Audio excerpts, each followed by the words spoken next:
اور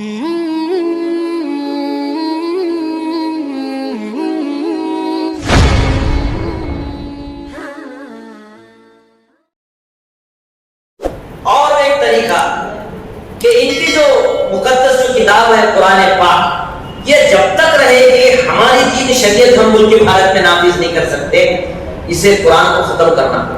اس وقت بھی انہوں نے عمل کیا، دلی میں یا ملک میں 3000 یا اس سے زیادہ جو ہاتھ سے لکھی ہوئی جو قرآن مقدس تھی انہیں جلا دیا گیا، یہ بھی کام کیا گیا۔ مگر ایک نے کھڑے ہو کر کہا آپ قرآن ختم کریں تب بھی اسلام پھیلتے رہے گا، علماء کو ختم کریں تب بھی اسلام پھیلتے رہے گا، مگر میرا سروے یہ کہہ رہا ہے، میرا ایمان یہ کہہ رہا ہے، جس بستی میں مسجد ہے یا کوئی درگاہ یا گنبد ہے، فرمایا مسجد ہے، درگاہ یا مینار و گنبد ہے، اس بستی میں 100 سال تک اسلام نہیں مٹا سکتے ہیں۔ مگر اس نے آگے لکھا ہے میرے بھائیوں، اس نے کہا جس بستی کے اندر کہیں دینی مکتب اور مدرسہ قائم ہے جہاں دین کی بنیادی تعلیم ہوتی ہے، وہ کہتا ہے تم 1000 سال اس ملک بھارت میں محنت کوشش کرو، اسلام کو نہیں مٹا سکتے، اپنا دین تم نہیں لا سکتے۔ جس بستی میں کہیں مکتب اور مدرسہ قائم ہے، دیکھیے انگریز کا بیان ہے، یہ انگریز کا بیان۔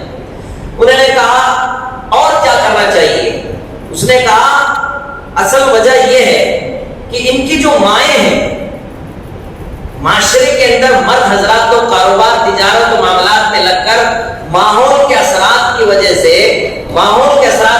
ان کے عقیدے بگڑے ہوئے ہیں، معاملات بگڑے ہوئے ہیں، معاشرت بگڑی ہوئی ہے، مگر ان کی جو عورتیں ہیں، ان کی جو مائیں ہیں، ان کے گھٹی میں تو دین ایمان ہے، شریعت ہے، ان کی زندگی میں اللہ اللہ ہے، قرآن کی تلاوت ہے، آخرت کی فکر ہے، ایمان اور اعمال ہے۔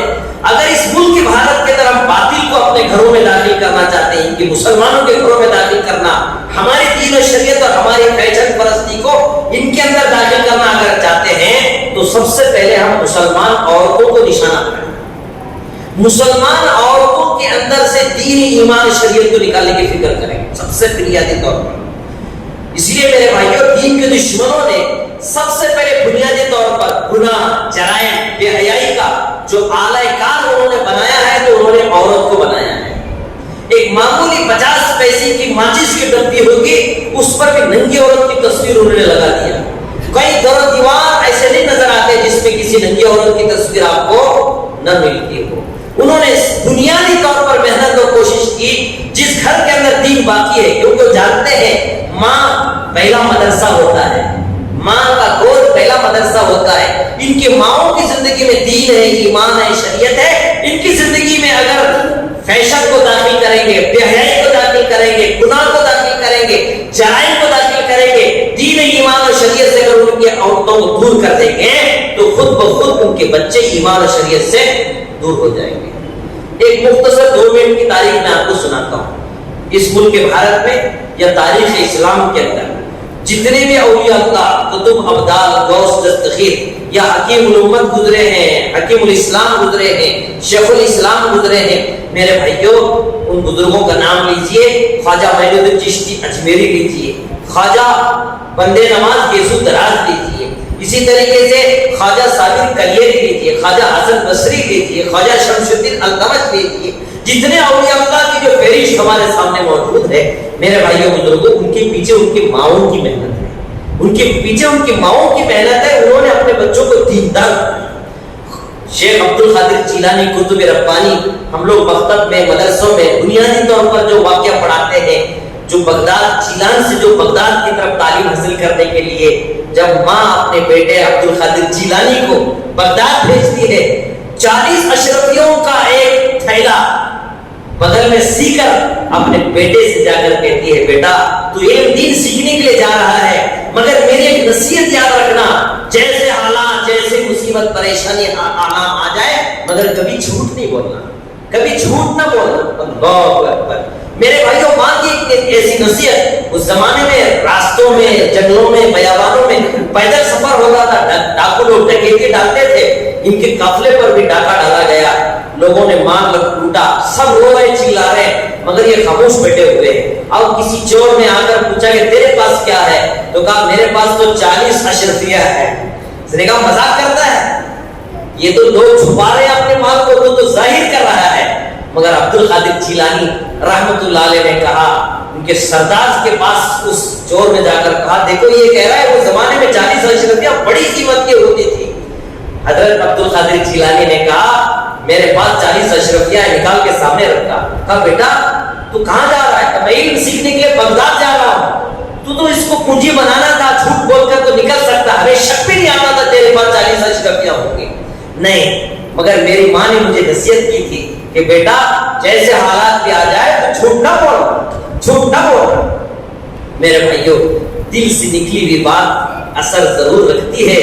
حضرت عبد القادر جیلانی قطب ربانی بنے، ان کا ایک جملہ ماں کی اس نصیحت پر میرے بھائیوں اللہ نے ان ڈاکوؤں کی اس جماعت کو اللہ نے ہدایت دے دی، انہوں نے سچی پکی توبہ کی اور میرے وقت کے اولیاء اللہ ہو گئے۔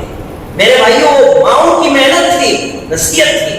آج ہمارے معاشرے کے اندر میرے بھائیوں ہزار قسم کے حالات و مسائل، خصوصی طور پر ہمارے عورتوں میں، ہمارے بچوں میں، ہمارے جوانوں میں، اور جس معاشرے میں جس ماحول میں ہم رہ رہے ہیں، ہمارا گھر فلم ٹاکیز بن چکا ہے۔ ہمارے بچے ہمارے ہاتھوں سے نکل چکے ہیں، ہمارے بچیاں ہمارے ہاتھوں سے نکل رہے ہیں، بے حیائی عام ہو چکی ہے، گناہ اور جرائم عام ہوتا جا رہا ہے۔ اس لیے میں نے کہا تھا حرام کو حلال سمجھے، گناہ کیے تو کمال سمجھے، بتاؤ اب دنیا میں کیا رہا ہے۔ میرے بھائیوں آج وہ بچہ بڑا سمجھدار اور شانہ سمجھا جاتا ہے جو جھوٹ بولتا ہے، چاپلوسی کرتا ہے، دھوکہ دیتا ہے۔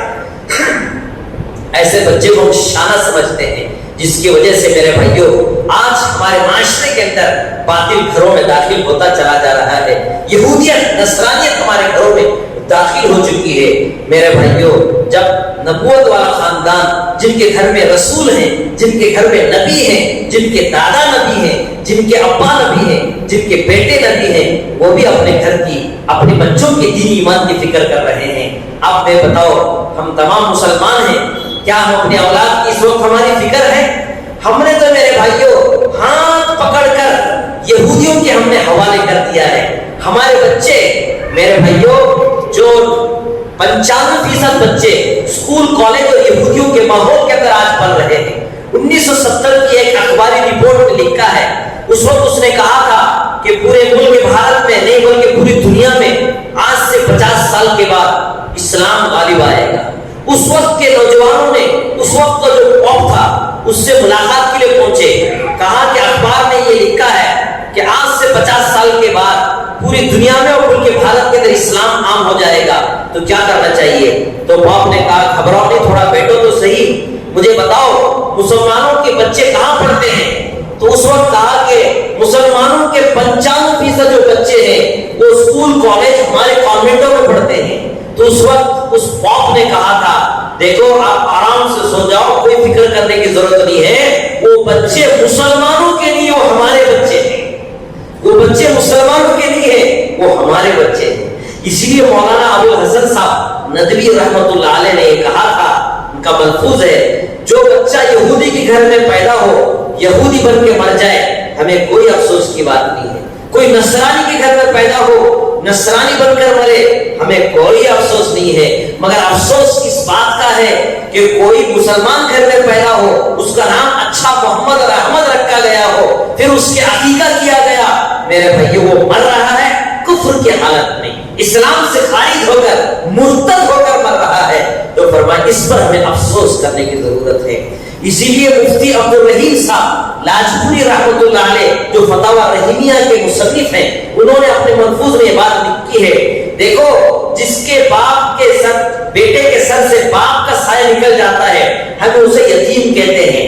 حضرت فرماتے ہیں وہ بچہ بھی یتیم ہے، وہ بچہ بھی یتیم ہے جس کے ماں باپ زندہ ہیں مگر ماں باپ نے اس بچے کو دین کی بنیادی تعلیم نہیں سکھائی، اخلاق نہیں سکھایا، نبی کی سیرت و صورت نہیں سکھائی، کیا حلال ہے، کیا حرام ہے، کیا پاک ہے، کیا ناپاک ہے، نبی کی سیرت کیا ہے، نبی کی صورت کیا ہے، نبی کا خاندان کیا ہے، نبی کا حسب کیا ہے، نسب کیا ہے، آپ کے ابا کا نام کیا، دادی کا نام کیا، دادا کا نام کیا، خاندان کا نام کیا، بدل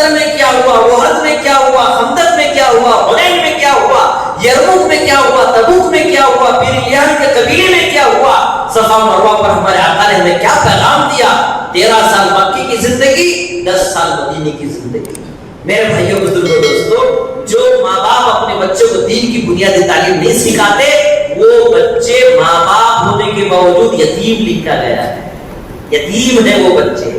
اسی لیے رسول پاک صلی اللہ علیہ وسلم کی حدیث میں آپ کو سناتا ہوں، آقا مدنی محمد عربی صلی اللہ علیہ وسلم فرمایا، ماں باپ کا سب سے بہترین تحفہ، ماں باپ کا سب سے بہترین تحفہ یہ ہے کہ آپ اپنے بچوں کو دین کی بنیادی تعلیم سکھاؤ. دین کی بنیادی تعلیم، دین کی بنیادی تعلیم اللہ سے ہونے کا، نبی کی سنت اور نبی کی سیرت اور نبی کی صورت سکھاؤ. آج ہمارے بچے اسکول کانوینٹوں کی وجہ سے ماشاءاللہ سائنسدانوں کے نام جانتے ہیں. ہاں ماشاءاللہ کرکٹر کتنے رن مارتا ہے، یہ فلم اسٹار کے کتنے، کون کیا کھاتے ہیں، کون سے کپڑے پسند کرتے ہیں، کہاں رہنا پسند کرتے ہیں، وہ بھی جانتے ہیں. مگر میرے بھائیوں، آج ہماری اولاد، ہم نے بچپن میں دیکھا ہے، اپنے بچپن میں دیکھا ہے کہ جب بھی کوئی بغیر ٹوپی کے کوئی مہمان کی ملاقات کے لیے گھر پہ آ جاتا تو ہمارے بڑے کہتے ننگے سر مہمان کے یہاں نہیں آتے، ننگے سر مہمان کے نہیں آتے. میں نے بچپن میں دیکھا ہے کہ ہماری دادی محترمہ جب 6 بجے سورج غروب ہونے کے قریب ہوتا، لانٹن جلایا جاتا تھا، اس کو وہ راہ سے صاف کر کے جب چراغ جلانے کا وقت ہوتا تو سب جتنے بچے ہوتے تھے بٹھا کر کہتے بیٹے ٹوپیاں ڈالو، بسم اللہ پڑھو، اب چراغ جلانا ہے، اب چراغ جلانا ہے. میرے بھائیو، یہ ماحول تھا، یہ ماحول تھا. آج ہمارا گھر فلم ٹاکیز بن چکا ہے، بے حیائی ننگا ناچ ہو رہا ہے. ہم نے بھی سنا ہے فقہ حنفی کے اندر 16-17 سال کے بعد بالغ ہونے کا فتویٰ ملتا ہے، مگر اگر اسی فتوے پہ اگر عمل کریں گے تو میرے بھائیوں کیا ہم 17 سال تک انتظار کریں؟ کچھ لوگ کہتے ہیں تراویح میں جن کی داڑھی نہیں ہے، مونچھ نہیں ہے، مگر بچہ بالغ ہے، ولی صاحب کہہ رہے ہیں کہ تم امامت کرو، نماز پڑھانے کے قابل ہے. کسی نے کہا کہ حضرت ابھی تو داڑھی نہ مونچھ ہے، مگر انہیں مسئلہ تو امام حنیفہ کو معلوم ہے، مگر یہ مسئلہ اب تو 12 سال کے بچے بالغ ہو جا رہے ہیں. ہم نے اپنے بڑوں سے سنا جب شادی ہوتی، اور ہم نے بھی دیکھا 25 سال کا نوجوان شادی ہوتی تو اسے سمجھا کر بھیجتے کہ بیوی کے ایک حقوق ہوتے ہیں. اب بھی رواج ہے، دلہن کے ساتھ اس کی نانی یا پھوپھی خالہ بھی ساتھ میں آتی ہے. میرے بھائیوں، اب وہ سارے مسئلے ہمارا 8 سال کا 10 سال کا بچہ سناتا ہے، 8 سال کا 10 سال کا بچہ سنا رہا ہے. کیوں؟ گھر گھر ننگا ناچ ہو گیا، بے حیائی ہو گئی. تو میرے بھائیوں، اس 20 سال جو نئی نسل آتی ہے، یہ نئی نسل ہمارے ہاتھ سے نکل رہی ہے. خصوصی طور پر ملک کے بھارت میں کسی اور عنوان پر ہم آپ کی خدمت میں ضرور آئیں گے. موجودہ حکومت جو نیو ایجوکیشن پالیسی جو لے کر آئی ہے، جس کی وجہ سے میرے بھائیوں ضرور ملک بھارت ترقی کرے گا، تعلیم و تربیت کا نظام ضرور آگے بڑھے گا، مگر مسلمان بچے کبھی مسلمان ہو کے نہیں رہ سکتے. ایسا خطرناک قانون میرے بھائیوں پاس ہو چکا ہے، پاس ہو چکا ہے. ہمارے بچے مسلمان ہو کر نہیں رہ سکتے. اگر ایسے سلیبس پر ایسے چیزیں کتابوں میں داخل کی گئی، طاقت حاصل کرنا چاہتے ہیں تو آپ درگا میاں کی پوجا کرنا ہوگا. آپ مال دولت حاصل کرنا چاہتے ہیں، لکشمی دیوی کی آپ پوجا کرنا ہوگا. علم کی زیادتی آپ چاہتے ہیں، سرسوتی دیوی کی آپ کی پوجا کرنا ہوگا. ایسے سلیبس میرے بھائیوں ہمارے اس وقت نظام میں آ چکے ہیں. میرے بھائیوں، ہمارے بچوں کو مکمل یہودی، مکمل کافی زندگی مشرک بنانے کی تیاریاں ہو چکی ہیں، اور ہم غفلت میں پڑے ہوئے ہیں کہ ہمارے بچے ماشاءاللہ ٹاٹا ٹاٹا کر کے جا رہا ہے. ماشاءاللہ اچھے کانوینٹ میں 25,000 50,000 خرچ کر کے ہم نے انٹرنیشنل اسکول میں اپنے بچے کو داخل کر رہے ہیں. پاؤڈر بھی چھڑکا لیا ہے، بال بھی سنوار لیا ہے، اس کے وزن سے زیادہ بیگ اس کے پیچھے پڑا ہوا ہے. اس کا یونیفارم دیکھ کر دادی بھی خوش ہو رہی ہے، نانی بھی خوش ہو رہی ہے کہ دیکھو میرا نواسا، میرا پوتا ٹاٹا ٹاٹا کر رہا ہے. ارے ان آنکھوں سے ہم لوگ آج دیکھ رہے ہیں، جو بچہ ٹاٹا ٹاٹا کر کے جا رہا تھا وہی بچہ آج باٹا بھی دکھا رہا ہے، وہی بچہ آج باٹا دکھا رہا ہے.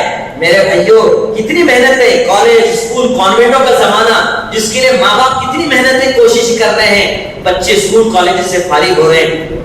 ہمیں یہ نہیں کہہ رہے کہ اپنے بچوں کو ڈاکٹر انجینئر نہ بناؤ، سب بناؤ، پہلے مسلمان بناؤ، پہلے اسے دین سکھاؤ، ایمان سکھاؤ، اخلاق سکھاؤ، عبادت سکھاؤ، معاملات سکھاؤ، اکرام سکھاؤ، نبی کی سچی محبت سکھاؤ، اور اللہ کا قرآن سکھاؤ.